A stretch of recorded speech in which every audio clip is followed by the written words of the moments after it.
വിശേഷ അവസരങ്ങളിൽ ക്രൈസ്തവ ഭവനങ്ങളിൽ ഉണ്ടാക്കുന്ന പിടിയും കോഴിക്കറിയും. നമുക്കിവിടെ പിടിയും കോഴിക്കറിയും റെഡിയുണ്ട്.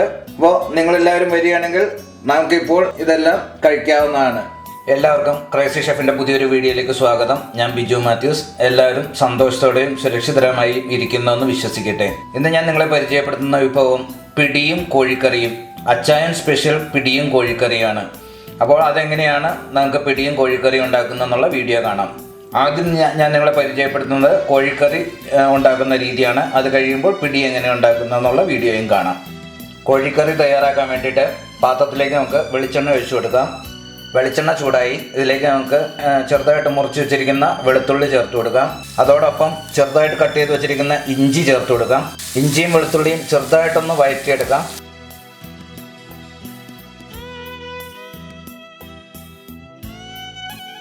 ഇഞ്ചി വെളുത്തുള്ളി വഴന്നു വരുമ്പോൾ ചെറുതായി കട്ട് ചെയ്ത് വെച്ചിരിക്കുന്ന സവോള ചേർക്കാം. ഞാനൊരു 2 സവോള ചേർക്കുന്നുണ്ട്. സവോള പെട്ടെന്നൊന്ന് വഴന്നു വരാൻ വേണ്ടിയിട്ട് ആവശ്യത്തിന് ഉപ്പ് ചേർത്ത് കൊടുക്കാം. ഇത് നന്നായിട്ട് വഴറ്റിയെടുക്കാം നമുക്ക്.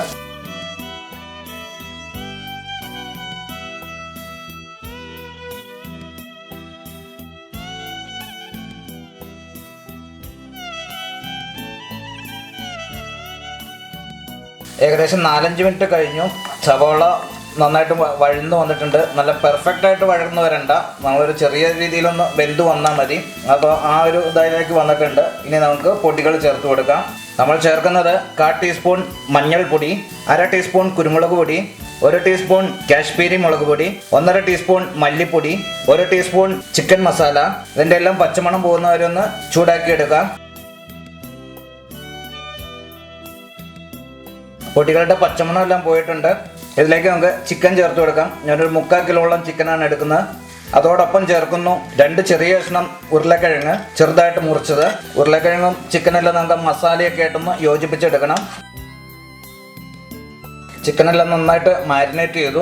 ഇനി ഞാൻ ചേർക്കുന്നത് തേങ്ങാപ്പാലാണ്. തേങ്ങാപ്പാലിൻ്റെ 2ാം പാലാണ് ചേർക്കുന്നത്. ഞാൻ ഒരു തേങ്ങയുടെ പാലാണ് എടുത്തിരിക്കുന്നത്. അപ്പോൾ അതിൻ്റെ 2ാം പാൽ ചേർത്ത് കൊടുക്കാം. എല്ലാം ഒന്ന് യോജിപ്പിച്ചെടുക്കാം.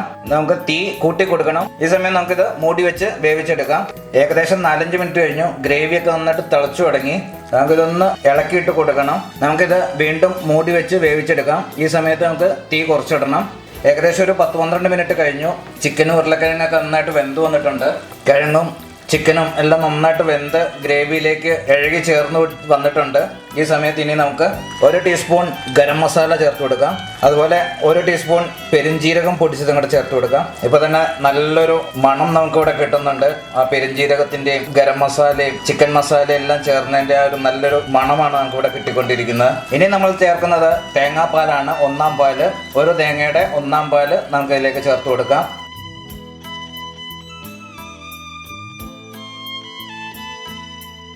1ാം പാൽ ചേർത്ത് കഴിഞ്ഞാൽ നമുക്ക് അധികം നേരം വെയിറ്റ് ചെയ്യേണ്ട. തിള വന്നു കഴിഞ്ഞാൽ നമുക്കിതെല്ലാം ഓഫ് ചെയ്യാം. അപ്പോൾ നന്നായിട്ട് തിള വന്നു തുടങ്ങി. കറിക്ക് തിള വന്നു. ഇനി നമുക്കിത് ഓഫ് ചെയ്യാം. ഇനി നമുക്ക് ഇതിനകത്തേക്ക് വേണ്ടതായ കടുക് പൊട്ടിച്ച് ഒഴിക്കാം. കടുക് പൊട്ടിക്കാൻ പാത്രത്തിലേക്ക് നമുക്ക് വെളിച്ചെണ്ണ ഒഴിച്ചു കൊടുക്കാം. വെളിച്ചെണ്ണ ചൂടായി ഇതിലേക്ക് നമുക്ക് കടുക് ചേർത്ത് കൊടുക്കാം. കടുക് പൊട്ടി.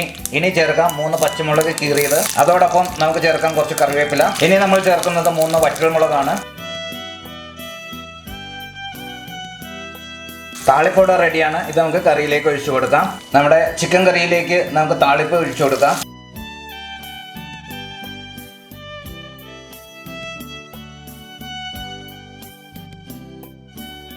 ചിക്കൻ കറി ഇവിടെ റെഡി ആയിട്ടുണ്ട്. ഇനി എങ്ങനെയാണ് പിടി ഉണ്ടാക്കുന്നത് എന്നുള്ള വീഡിയോ നമുക്ക് കാണാം.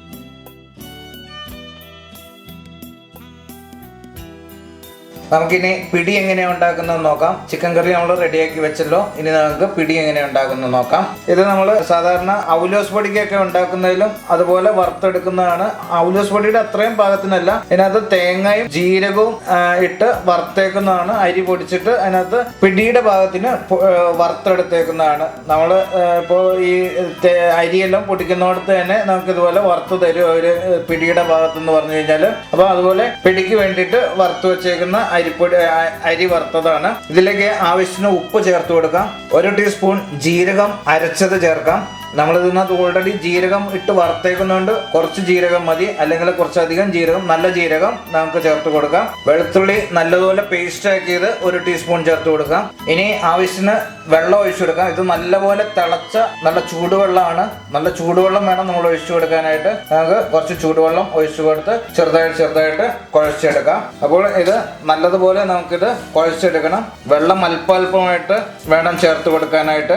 ഞാനിത് കൈകൊണ്ട് നന്നായിട്ട് കുഴച്ച് നല്ല ഇതാക്കി എടുത്തിട്ടുണ്ട്. നല്ല ചൂടുവെള്ളം ഒഴിച്ച്, നല്ല ചൂടുണ്ട്, ഇപ്പോഴും ഇതിന് നല്ല ചൂടുണ്ട്. നന്നായിട്ട് അടിച്ചടിച്ച് നമ്മളിത് ഈ ഒരു പരുവത്തിൽ നമ്മളിത് കുഴച്ചെടുത്തിട്ടുണ്ട്. പത്തിരിക്കൊക്കെ പരത്തുന്ന ആ ഒരു പരുവത്തിലേക്കാണ് നമ്മളിത് കുഴച്ചെടുത്തേക്കുന്നത്. ഇനി നമുക്കിതെല്ലാം ചെറിയ ചെറിയ ബോളുകളായിട്ട് ഉരുട്ടിയെടുക്കാം. അപ്പോൾ നമ്മളൊരു ചെറിയ കഷ്ണങ്ങളായിട്ട് ഇതിന് മുറിച്ചെടുക്കാം.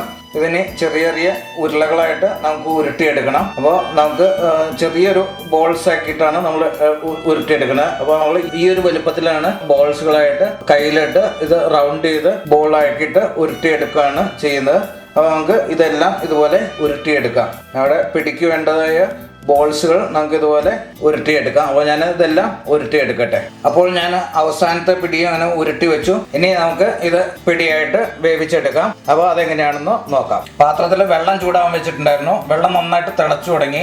ഇതിലേക്ക് 1/4 ടീസ്പൂൺ വെളുത്തുള്ളി ചതച്ചത് ചേർക്കാം. 1/4 ടീസ്പൂൺ ജീരകം അരച്ചത് ചേർക്കാം. വെള്ളത്തിലേക്ക് അല്പം ഉപ്പ് ചേർത്ത് കൊടുക്കാം. അധികം വേണ്ട, നമ്മൾ പിടി കുഴക്കുന്ന നേരത്ത് ഉപ്പ് ചേർത്തതാണ്. ഇനി നമ്മൾ ഉരുളകളാക്കി ഉരുട്ടി വെച്ചിരിക്കുന്ന ആ പിടികൾ നമുക്കിതിലേക്ക് ചേർത്ത് കൊടുക്കാം. പിടിയെല്ലാം നമ്മൾ ചേർത്ത് കൊടുത്തു. നമ്മൾ കുഴച്ചെടുത്ത പിടിയെല്ലാം നമ്മൾ ചേർത്ത് കൊടുത്തു. അപ്പോൾ പിടി മുങ്ങിക്കിടക്കാൻ പാകത്തിന് വെള്ളമാണ് നമുക്ക് വേണ്ടത്. അതിപ്പോൾ ഉണ്ട്. ഇനിയിപ്പോൾ കൂടുതലായിട്ട് വെള്ളം ചേർക്കണ്ട.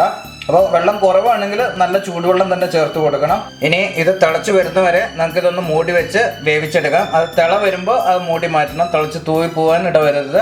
നമ്മളത് നന്നായിട്ട് തിളച്ച് വന്നപ്പോൾ മൂടി മാറ്റി വെച്ചിട്ടുണ്ടായിരുന്നു. ഏകദേശം ഒരു 10-15 മിനിറ്റ് കഴിഞ്ഞു. പിടി നന്നായിട്ട് വെന്ത് വന്നു. നമുക്ക് സ്റ്റൗ ഓഫ് ചെയ്യാം. ഇനി ഇത് തണുത്ത് കഴിയുമ്പോൾ നമുക്കതൊരു പാത്രത്തിലേക്ക് മാറ്റിയെടുക്കാം. ക്രൈസ്തവ ഭവനങ്ങളിൽ എന്തെങ്കിലും വിശേഷ അവസരങ്ങളിൽ തയ്യാറാക്കുന്ന പിടിയും കോഴിക്കറിയും, ആ പിടിയും കോഴിക്കറിയും നമ്മളിവിടെ വളരെ എളുപ്പത്തിൽ ചെയ്തെടുത്തിട്ടുണ്ട്. നിങ്ങളും ഇത് വീടുകളിൽ തയ്യാറാക്കുക. നിങ്ങളുടെ അഭിപ്രായങ്ങൾ, നിർദ്ദേശങ്ങൾ ഇതെല്ലാം കമന്റുകളായി ഞങ്ങളെ അറിയിക്കുക. വീണ്ടും വ്യത്യസ്തമായ നല്ലൊരു വിഭവമായി കാണുന്നവരേക്കും എല്ലാവർക്കും നന്ദി.